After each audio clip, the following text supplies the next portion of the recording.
Hello and welcome back. This is the Final Watch Veterans Foundation podcast with your president, Brandon Mays, myself, and our VP of IT and Securities, Mark, down there. Today we have a very special guest. Her name is Danny, a Army veteran and former law enforcement officer. And today we're going to be taking a minute or two to get to know Danny. So, Danny, good morning. Welcome in. Good morning. Thank you for having me. Just to start, go ahead and introduce yourself and tell us a little bit about your background. I'm Danny. I'm 31 years old. I served from 2013 to 2021 in the U.S. Army. I was stationed over in Germany for a little bit. I was stateside, Pennsylvania, Florida. Um, then, as a reservist, I started the police academy. I finished my contract in July of 21, started the police academy in March of 21, graduated in May of 22, but unfortunately, my police career was cut short due to almost took my life actually, line of duty injury back in August of 23. And here I am. Okay. Well, first off, thank you for your service. And then just to dive in a little bit deeper, what made you join the Army and what was that experience like for you? Made me want to join the Army is I come from a long line of different family members that were in the service. My dad was a Marine, my uncle was Army, countless cousins. I'm only one of three females to have served, though, in my family. Two of us are Army and one is a Marine, but I had a lot of teasing from my dad to join the Marine, and, I all the way up until the day he died, I joined the wrong branch, but just tradition. I had a very positive experience in the military. I had an amazing commanders, but one that really stuck out with me was Captain Krotowski. She served with me for many years and was actually the only person to stand with me at my police academy graduation, even after I got out. That's awesome. So, when you joined the Army, did you join active duty or I was reserve, but I was a very odd reserve because I got to go to Germany. I was stationed over there for 2 years. So it was like a hybrid almost. So I was reserve and yeah. Well, I mean, that's what's great about reserve. I mean, you could be the one weekend a month warrior type, and then you can have opportunities to deploy, where you actually get activated for a certain period of Mhm. time. I Exactly. myself was active duty for 10 years, so more or less I went where I was told to go for my 3-year hitches at a time based on the needs of the Marine Corps being active duty. But definitely with reserves, looking back, you definitely have quite a bit more freedom. And, as far as like deployment opportunities, it seems like depending on your branch of service, obviously, but in your MLS, but it really just seems like reserves definitely gives you a bit more wiggle room in regards to the places that you can actually end up going, and having that flexibility, to still have a normal life, so to speak, or still have the time to work on yourself, as opposed to just being active duty and, constantly doing what the military tells you to do. Okay. So So after go ahead. even though I was reserve, I was like a weird hybrid. So I was a 42 Alpha, I was human resources. So I was fortunate enough to be able to, especially when I didn't have a civilian job. My units were amazing and they'd put me on orders so I could come in and work on paperwork and do my job. So transitioning out was very interesting, to say the least. Well, and that actually ties in perfectly for like the next question here. So, I understand while you were in the reserves, you went into law enforcement or working as a first responder. Can you, tell us like what led to you going to the first responder route?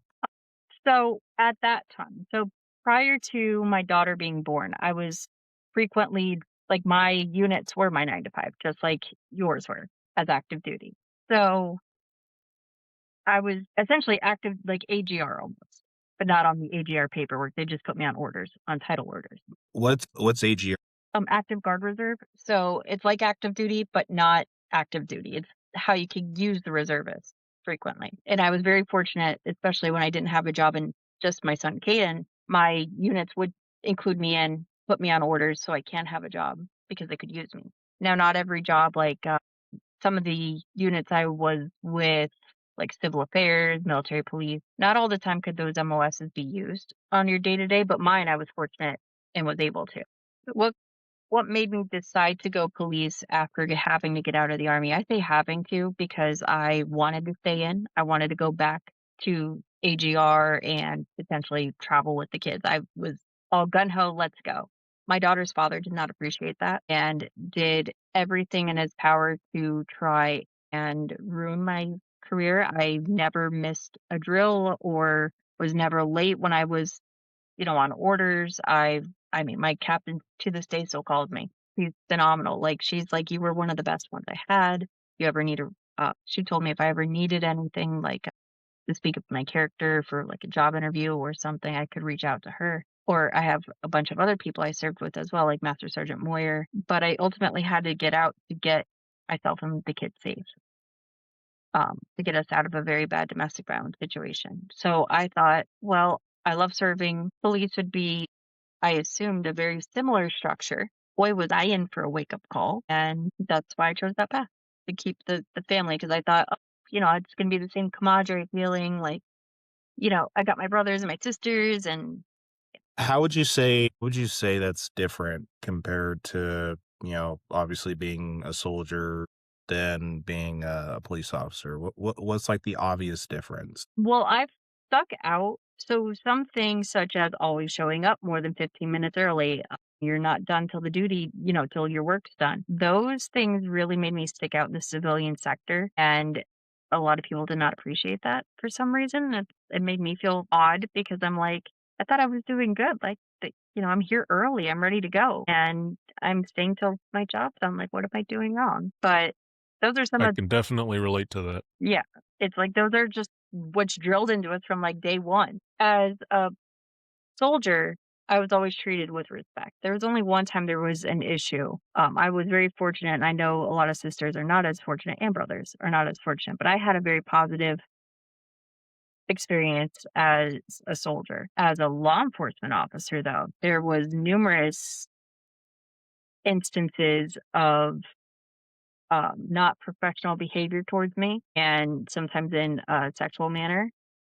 And when I would bring it up to those above me, like we would always report, I'd get either brushed under the rug or somehow twisted against me. So, in your experience, it was a bit more Gross. essentially, to my understanding, there's really kind of a lack of the same kind of values and traditions that we as military veterans come from that, for Marines, honor, courage, commitment, and, treating everybody with respect, and we're taught everybody's a leader.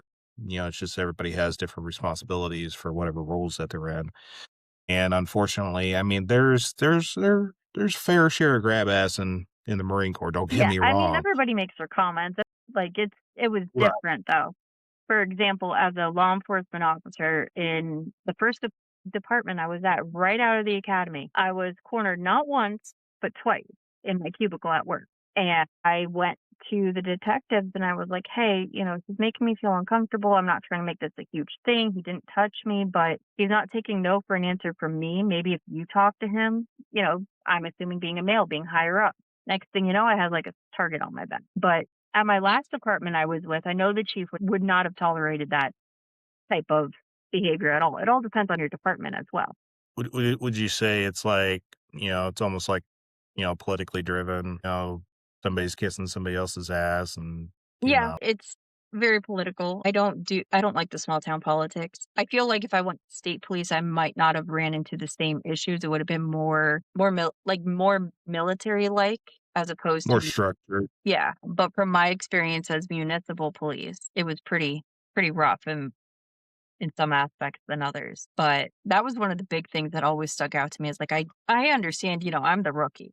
I have to earn my respect. But at least even as a soldier, I still had, a little bit of respect from the start and not like it was just none. And it was all just simply because of what I was as a female. There was men there that had less than 6 months more time in boots and had more respect than me. So, not only was it political, it was also very sexist.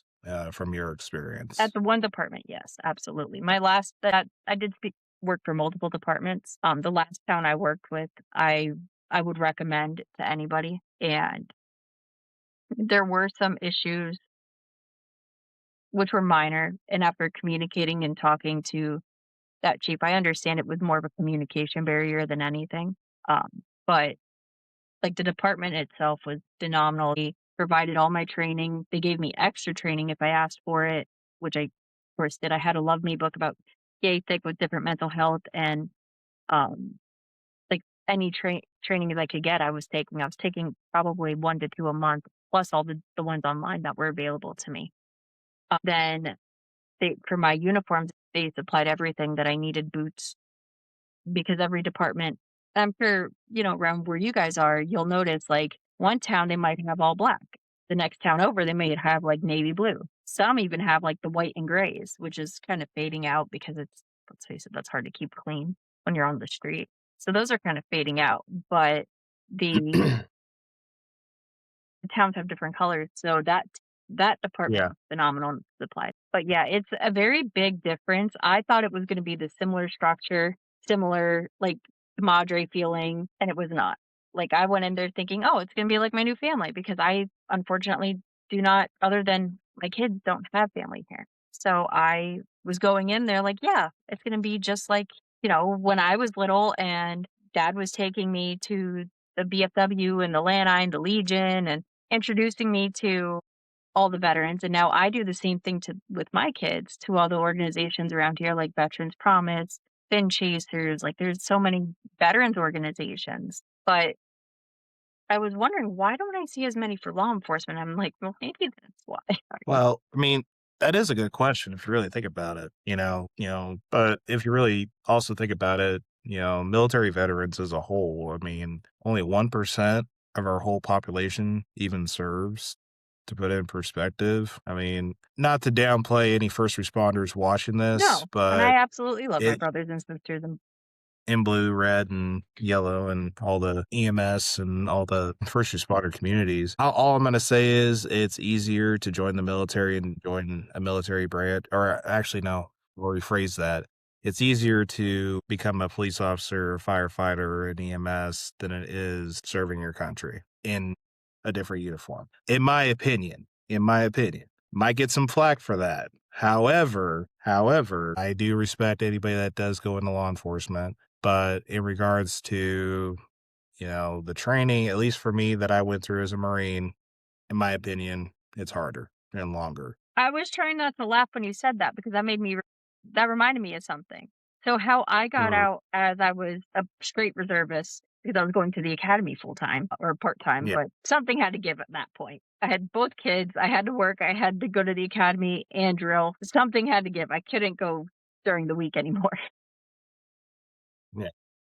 But the PT test for the department that I worked for right out of the academy. I accidentally passed and exceeded at the male standard because it was still less than what I was used to in the army, and I just kinda grabbed and went. Like, I took the dummy and I started dragging. They're like, "You grabbed the wrong one." I'm like, I ran my mile and a half, which was less than the Army's, and then went back for whoever needed some, pick me up. "Let's go. Come on.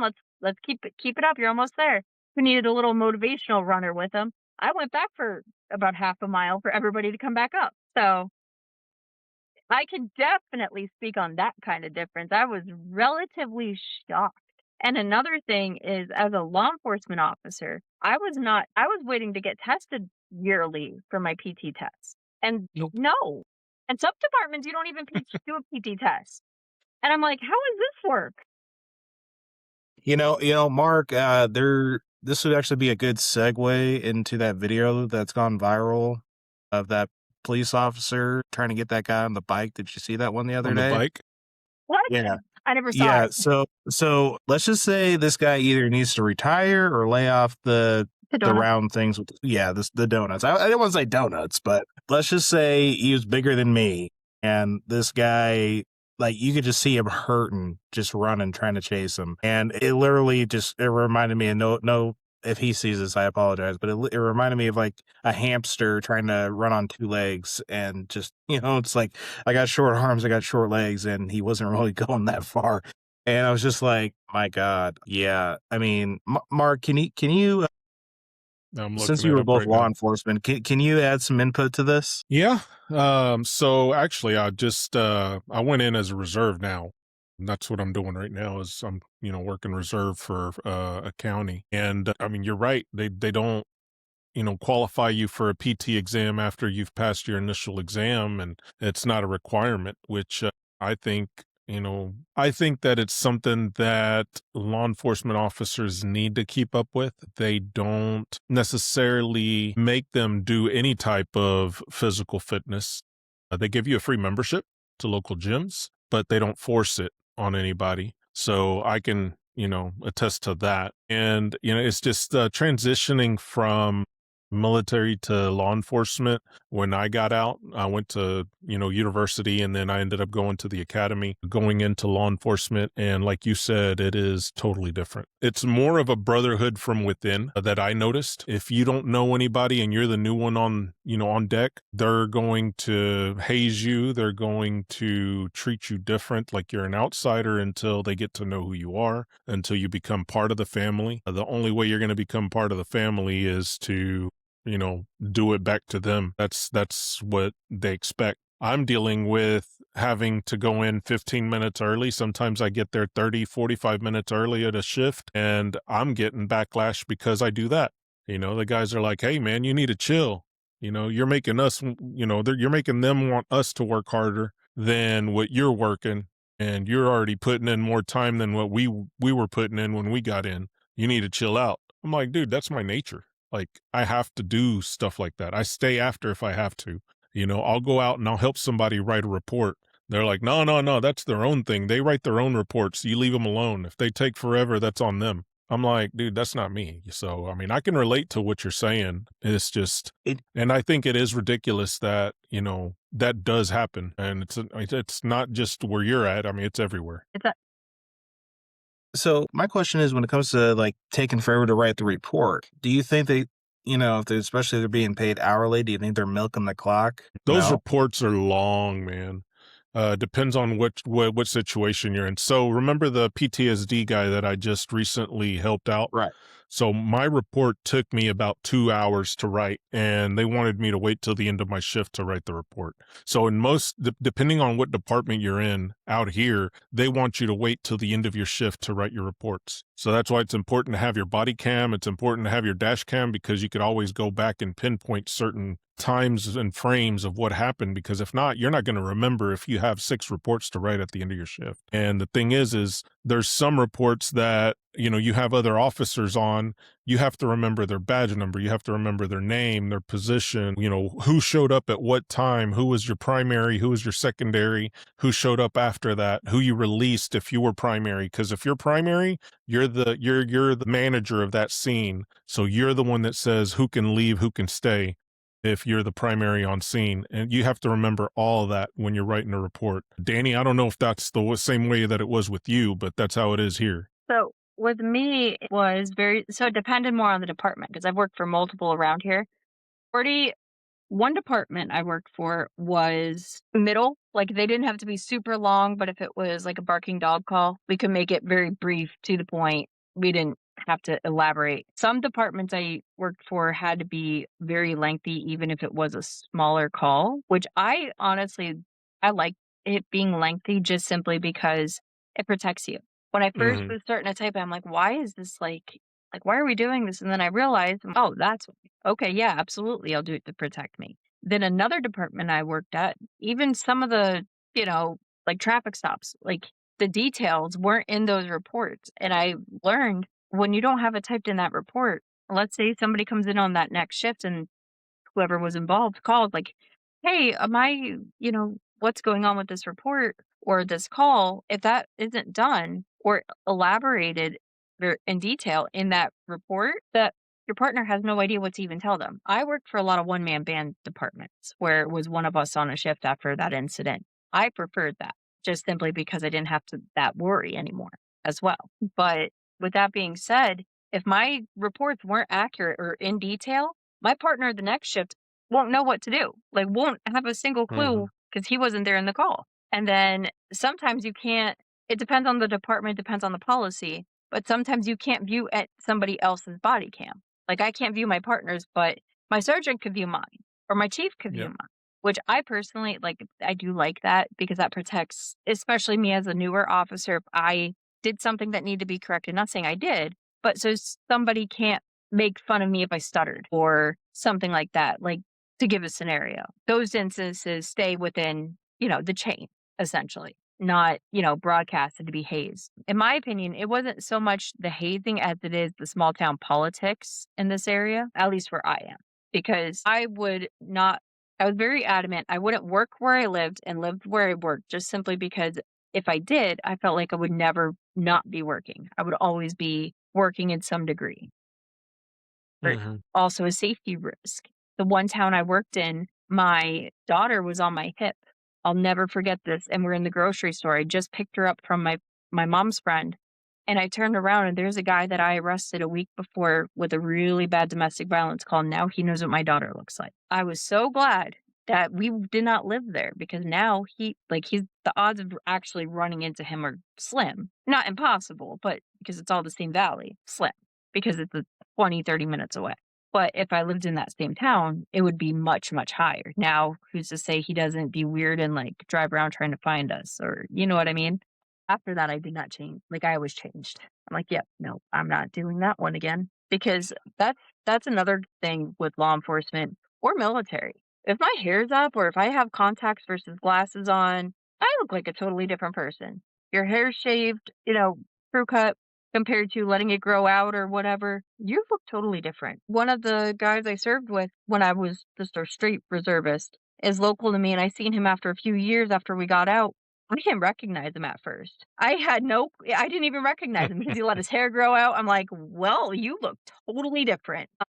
But yeah, sorry, I got a little bumblebee brain. No, no, No, you're good. you're good, you're good. Honestly, that's what's great about doing these Editing. podcasts here because, I mean, another reason why me, Mark, and Leah started doing these is it can also be very therapeutic just to talk, and sharing our different experiences because we do have a little bit of a following that watches these and listens to these podcasts. For a lot of our followers, a lot of them are veterans or prior first responders, and some of the topics that we talk about help them realize that they're not alone with, their struggles because we all have struggles and trials and tribulations. It can be very motivating and reassuring knowing that they're not alone and telling our stories about our struggles and our resilience to many different things truly can help people get through what they're going through. That's why we want to keep doing these and want to keep bringing people on. And again, I just want to say thank you again for coming on. I know we had to reschedule a couple times, but Yeah, it was that was my bad on the last one. I really like, I called you, I was like, "I don't know if it's Tuesday or Thursday or what day," or my brain's I didn't sleep for 3 days. I was cooked. I know, I was I know. like the definition of a cooked egg, like, my noggin was absolutely fried. I was ready to cry on the phone with you, I was in so much pain, but, like, and I loved it, like, I'm happy to be here, and thank you for inviting me because I didn't go through it for no reason. There's somebody out there that needs to hear it. That's how I look at it, at least. And we're glad to have you. Yeah, we're It's glad to have you. like, overall had a wonderful military experience. Both Caden and Ellie are adamant they're going into the military, to some degree. Caden wants to go airborne, which absolutely terrifies me because that boy and gravity are not friends. And Ellie is going to be an acrobat, firefighter, soldier. So I don't know how she's doing that, but let her little heart go. Hayden, like I wanted to go to the police when I was little, but I also wanted, just like Ellie, make the little list. And soldier was first. So let's go. And when I had to get out because of the bad DV, that kind of really gave me some more ammo to, so to speak, at least, some more ammo to go help make a difference. So people didn't go through how bad it was. My ex-partner strangled me so bad, he fractured my C2 in my neck. Yeah. So down the line, now granted, and actually I have a tattoo on my neck. It's an open heart because the C2, I didn't know when he fractured it. Like that's how small it was like a fraction of my pinky nail. Thankfully, at least, because it dissolved and fixed itself. I didn't need surgery on that or anything crazy. But I found out in the middle of the police academy and it was already calcified. I'm like, okay, well I know when he did it because I mean he's been arrested, so but that just gave me more fuel to go and help out and not have another person go through what I went through. And I was able to relate to people like, "Hey, look, I'm here. I went through it." Because a lot of domestic violence victims will stay because we're scared. We'll stay because we don't know how we're going to get food. We don't know how we're going to go to work to get food, to get utilities paid, to get the car paid because we need him or her because it could go either way.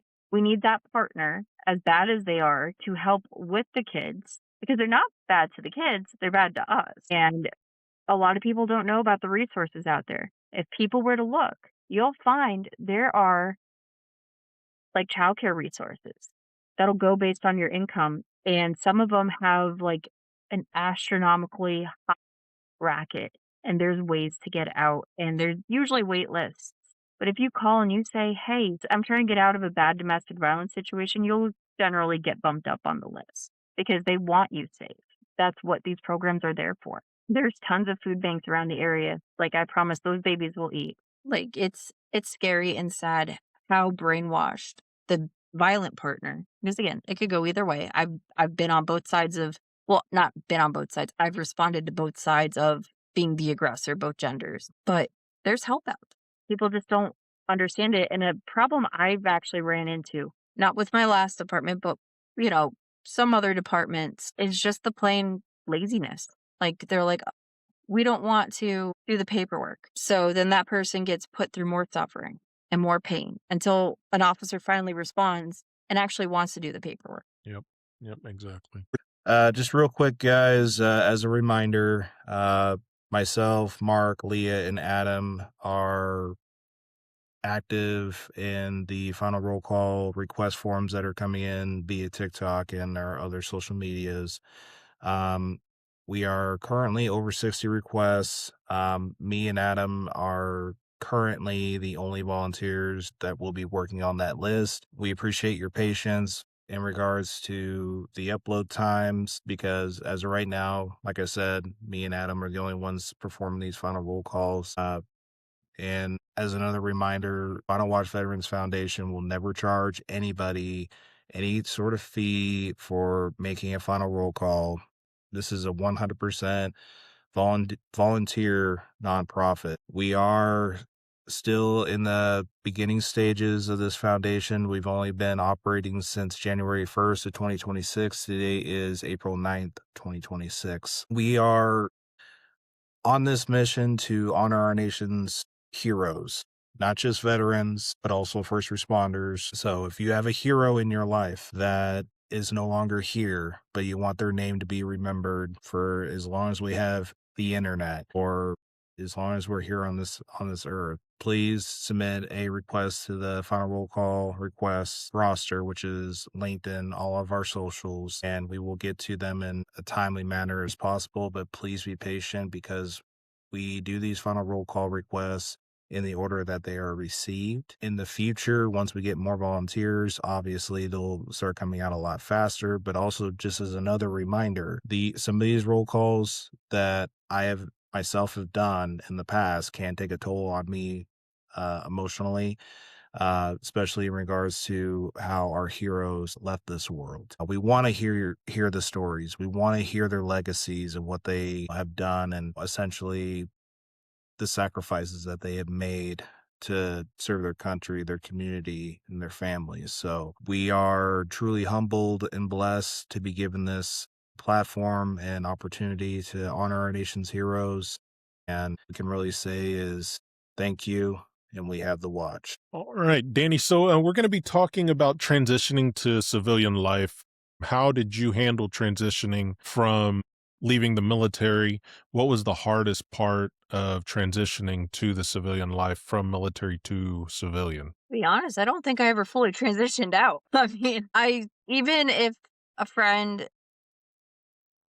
well, usually Stephanie, if Stephanie tells me she's my best friend, um, hey, bring the kids up for 6 o'clock. I'm still showing up 15 minutes early and we're just going to go hang out and play. Like, we're not doing anything work related. I used to do it at work. My attention to detail can be a little obnoxious to some people. I love it. And we don't leave anybody behind. I'm very, like, that's ingrained in me. And I think as you were talking about those, that, yeah, I was starting to get a little teary eyed and was catching myself because that was making me think of dad. And recently, and so I was injured in August of 23. I almost took my life, May 22nd, 2024. From the medication, how everything was. I didn't know I had PTSD at the time, and it was scary. And I swore, like, I would not let those same demons that took dad take me. And I kept looking for group because my dad, especially while I was in Germany, used to always tell me about these groups that he used to go with fly fishing and just a bunch of guys. And I'm like, I'm trying to find these groups. Now I do volunteer with Veterans Promise, which is local to me, an amazing organization, but they don't do the fly fishing. They don't do that. It's still an amazing organization. I'm still happy to help. I'm like, where are these groups? And this is probably another reason why I was in so much pain because I found it finally. It was a hike away, but I sure went. And the kids and we had a wonderful time over with fin chasers. And I found everybody. And it was kind of like full circle. And everybody remembered dad. And nobody knew what happened to him. And I was sitting there at the same table my dad used to always sit at and laughing with the same guys he was. And I found everybody. And I actually, right before the podcast, I was just talking to Nico. He's like, yeah, I was talking, like, I can remember your dad. Remember the hat. My dad used to always wear his cowboy hat. Everybody remembers the cowboy hat, but he's he was my best friend. And losing mom, he lost himself. And I tried and I tried and I called the VA. And all the VA did was offer to put him in financial counseling. I'm like, that's not gonna fix anything. Like, he needs his friends. Like, how do I get a hold of the groups he was with? Like, he needs, he's dug himself in a hole. He won't answer the door for me. And I get it. Like, especially now being, a mom and, my kids are older. I don't want to go to them when I have a problem. Even when they're older, I'm not going to go to them. So now I understand like what dad was feeling when I was like, you know, trying to be a bug and aggravate him and, hey, talk to me and knocking on the door. But the, sorry, You're good. Take your time. it just aggravated me how the VA didn't help at all, knowing the mental issues he had and, knowing that he lost my mom and was suffering. And ultimately, November 14th, 2018 is when he took his life. He drank himself and took every medication that the VA gave him all at once because they love to send you a whole lump sum. And I get that phone call to go, hey, get here, dad's dead. Like, I don't even remember getting there. My dad only lived maybe a mile and a half from my house. I don't even remember getting there. His dog tried to go after the coroner because he would not let the coroner anywhere near my dad. So somebody had to get his buddy off of him.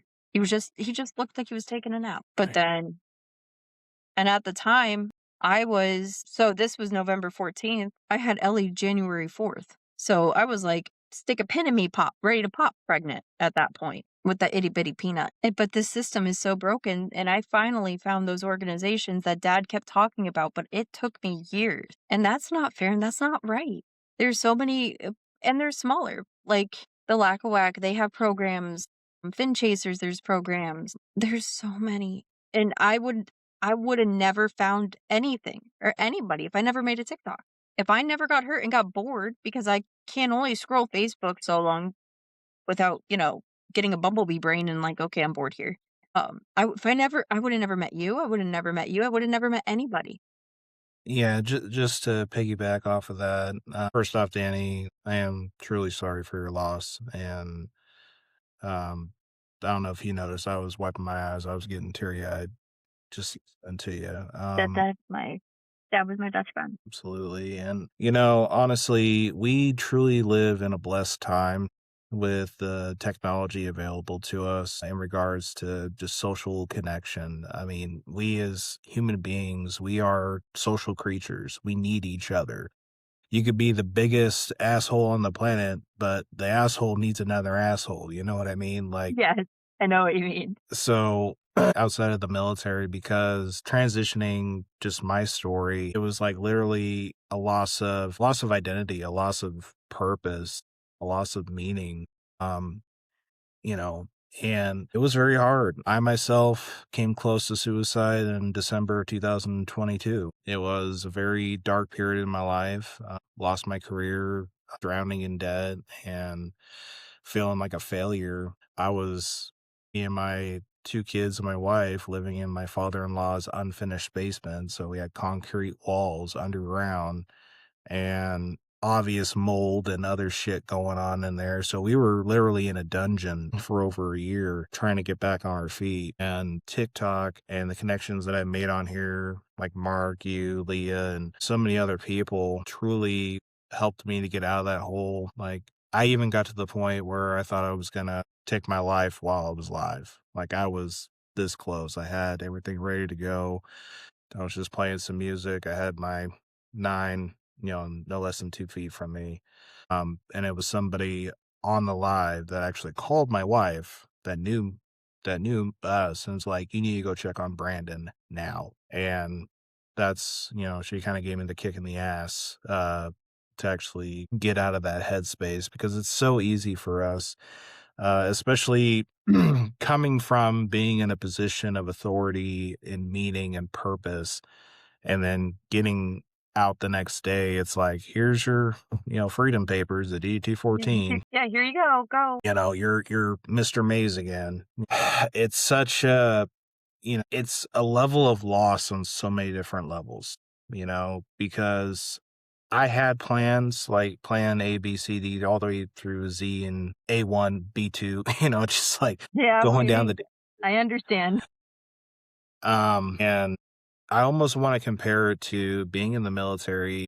You have so many things provided for you that at such a young age we don't take advantage of, and honestly, lack of appreciation of in a lot of cases too, because it's like you have a chain of command, you have, your peers, your brothers and sisters, your left and right. You have people to lean on. Out here, you don't have that structure. You have to make that structure on your own versus, being a lowly private, moving up through the ranks and stuff. We have that structure. We have that leadership where, I mean, in all honesty, as a junior soldier, junior Marine, sailor, airman, life's pretty easy because you are told where to be, what uniform to wear, what time, what you're doing. Like you actually have a plan of execution of what's going to happen throughout the day. Out here, it's like it's non-existent. And, I don't want to say, it's bitten me in the ass a few times. The other issue is we're very honorable people. So compared to like just interacting with everyday Joe Schmo or whatever, it's almost like you hold them to the same standards that you were trained to and to be and everything else. But, like our work ethic, for example, the showing up 15 minutes prior and saying till the job gets done, everything else. We had that instilled in us. Majority of people don't. And it's a lot of I don't give a fuck attitude. And for us, that's very hard because it's like, no, you will give a fuck because people are Yeah, either going to get hurt or killed, but it's hard because it's not that extreme compared to how we were brought up on the outside. So it's like, it's almost like getting unplugged from the damn Matrix. And honestly, going back and watching that film, shout out to all my Matrix fans out there, but it's like I almost feel like Cypher, like plug me back in. Like I know the steak isn't real, but damn it, Princess Bliss, I love the high. like seriously, or the classic meme video with Billy Madison's like, oh, I can't wait till I go to high school. It's like, can't wait till you get out of the military. And it's like, don't you ever say that. Stay here where it's dig safe. in. It's like, yeah. That's what like, honestly, I mean, I did 10 years. I wish I would have done 20, but I got out due to medical issues. Like, with my back, mental health, and everything else, and I knew it was time for me to go. It was very unfortunate because as you can tell, I'm a motivator. I was always a motivator even when I was in. I've had Marines re-enlist because of my leadership and wanting to continue to work with me and emulate me and my leadership style because the way I was brought up was it doesn't matter what your rank is or your role or responsibility. You act like an adult, I will treat you like an adult. Period. We all put on our pants the same way. Now, if you want to act like a child or a dumbass PFC, then we'll play games. It's like that's how I approached everything, with just transitioning out and trying to find that sense of purpose and identity again. I mean, like you said, TikTok and other social medias, honestly, in my opinion, TikTok is probably one of the, if not the greatest social media tool out there today because in real time, you get to meet people, interact, see what they're about. And, you know, when it was funny, my journey to joining TikTok was actually my wife always sending me these little funny clips on my phone. I'm like, why the hell are you sending me all these little silly dances or whatever? But then, like I got annoyed by it. Mhm. But she was more of a consumer of it. But then when I started seeing some veterans pop up in there and sharing their stories, I'm like, shit, this could be a great networking tool and connecting. And that's when I started, putting myself out there, initially doing woodworking because I call it my sawdust therapy. And then, it's just grown to where it's at now to where I'm not the biggest influencer out there, 150 some odd thousand followers, but it was clear to me that my voice carried weight with a lot of people and people connected with me and I viewed it as a responsibility to try to make something out of it. And, doing these final roll calls just in the last year really connected with a lot of people and how I realized that there's really no nonprofit or organization that actually does the final roll calls as like a sole purpose. We're the only ones. And I'm like, guys, like I didn't mean to start a trend. If anything, it's not a trend, it's a movement, but we're gonna see it through as far as we can take it. And that's why we formed the Final Watch Veterans. And it's we're just in the very beginning, and this is just gonna be another opportunity for veterans and first responders to give back in a truly meaningful way. And yeah, TikTok in general, it's just a great tool. It really is. Well, no, I completely agree because like when I was stuck here. I didn't have it. I had the kids, but that was I mean, as much as I love my babies, I can only take talking about Legos and unicorns so long without having anything else mixed in. I absolutely adore my children. They are my whole world. But I again, like you need also as an adult need that adult connection. And that's when I met you, I met Justin. Like I met so many amazing people on this app. I've met a lot of bad ones too. I met so many yeah. I mean, I've had somebody knock on my front door. They doxed me and somehow found my app yeah. Oh, yeah, you can imagine how Indy appreciated that. Whoa, whoa, whoa, whoa, whoa. That's probably going to be a part two podcast that we need to get Yeah. into. Okay, yeah. Somebody But actually don't dive doxed me too much into that because we're only going to do like 5 more minutes of okay. recording. But yeah, transitioning has been a field day. So let me ask you this. What is your mission or what does mission look like for you today? Actually, that kind of spirals back to May 22nd because I didn't know what to do. I really had absolutely not a single clue. What am I going to do? Because I wanted to go into the army. Okay, well, that didn't work out. Plan B, let's go into the police. Oh, I can't go back, or which I didn't know at the time of that thought, that time with my 9 mil and at the kitchen table. So going back to May 22nd, when that initially happened. I didn't know how bad my surgery was going to be. I didn't know when they replaced the disc in my neck that if I go onto another call of that sort and my whole I could be worse off than what I was last time. I'll put it that way. I could be internally decapitated, like actually severed this time instead of close to being severed. So going back to police work went out. So then I didn't know. And part of me doesn't fully know. But I know I'm here for it. I know I'm going to go. I have an idea that I want to get off the ground and it'll be a win-win-win and the kids and I get safe. But what I would love to do is to be able to be out on some property, have a cabin, like one of those little A-frame cabins, Nice. and be able to rent, not rent, but like a veteran especially a handicapped veteran, have it accessible to them where they could stay for free. That way, if they want to stay there, they're welcome to. But if they need help, somebody still, I might not be able to go wrestle a domestic violence call, but I'm still physically able. Like I have wood in the back of the trunk right now to do planters with. Like I still have my body. It just takes me a little bit some days more than others. So that would be a dream because I think that really is what kind of did Dad in as his mind was going and his body was getting worse. He couldn't go out into the woods. He couldn't go relax. He had no escape. I feel like that would be a way for me to give back to another veteran or to another family, like if it's a big enough A-frame, so they can relax because sometimes all we need is that weekend. And I told you, hey, as soon as the kids get out of school this summer, we're going. We're on our way. It might take me a few days, but we're coming and we're headed that way. And I just like helping. Like that's been what I've done. Veterans Promise, we have the hardship grants, and I was helping out write those grants to help us. They've helped me. When I was 9 months getting no income, I applied for a hardship grant and was approved for it because otherwise I don't know how I wouldn't even I didn't even know how I was going to feed the kid. Like I was so up a creek, I didn't even know what to do because workman's comp did what they did, saying I had a pre-existing injury with my neck. So I got a couple closing questions for you, Danny. We want to know a little bit of, if somebody were in your situation, dealing with PTSD, dealing with having lost someone close to you due to the 22 a day. What advice would you give someone about transitioning or dealing with that situation in their life if they're looking for help or they're looking to find somebody to talk to?